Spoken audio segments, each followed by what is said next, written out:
কুমিল্লার মুরাদনগরের বাহারচর পাঁচপ্রত্যাখ্যিত গ্রামের হিন্দু পরিবারের একটি মেয়েকে রাতের বেলা গত বৃহস্পতিবার রাত 11টা থেকে 12টার মধ্যে দরজা ভেঙে তাকে গণধর্ষণ করে।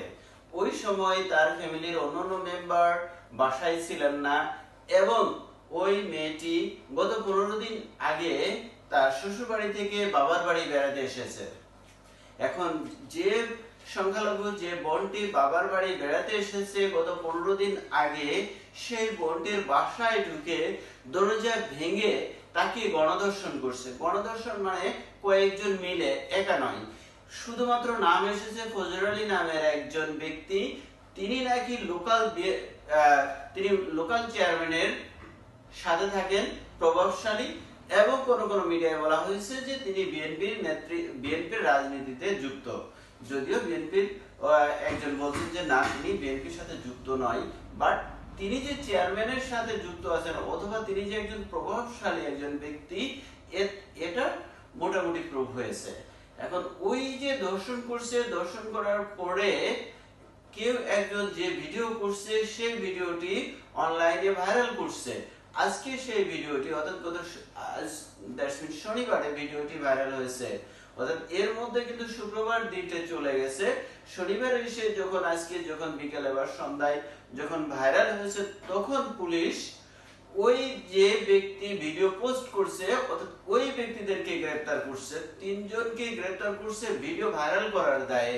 অথচ ভিডিও ভাইরাল হয়েছে বলে আজকে আমরা জানতে পেরেছি যে একজন সংখ্যালঘু একটি মেয়েকে কিভাবে গণধর্ষণ করা হয়েছে, কিভাবে নির্যাতন করা হয়েছে, এটা আমরা জানতে পেরেছি যে ভিডিওর মাধ্যমে, এবং যে কারণে আমরা আজকে প্রতিবাদ করছি যে ভিডিওর মাধ্যমে। সেই ভিডিও যিনি পোস্ট করছেন, যিনি ভাইরাল করছেন, তাদের 3 জনকে গ্রেফতার করছে।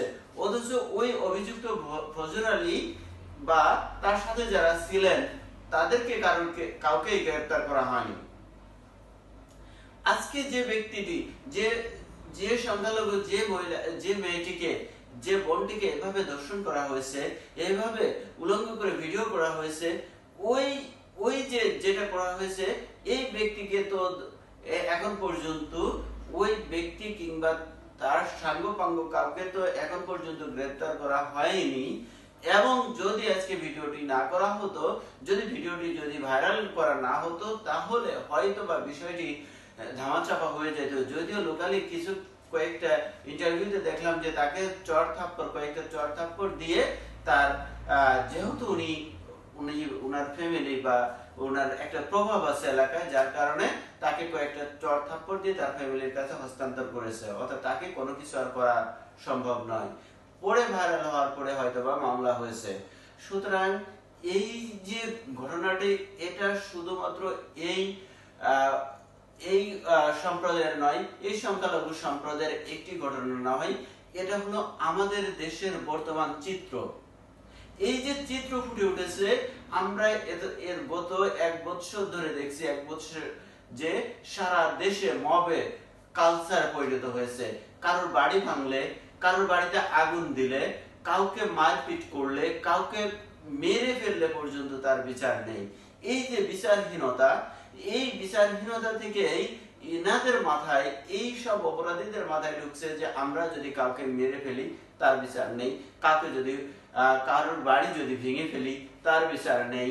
সুতরাং যত প্রকার অন্যায় করি তার বিচার নেই। আজকে যার ফলশ্রুতিতে এই দর্শনটি হয়েছে। শুধু দর্শন বললে হবে না, গণধর্ষণ হয়েছে। সংখ্যালঘু সম্প্রদায়ের গণধর্ষণ হয়েছে তার বাড়িতে গিয়ে, তার ঘরের দরজা ভেঙে।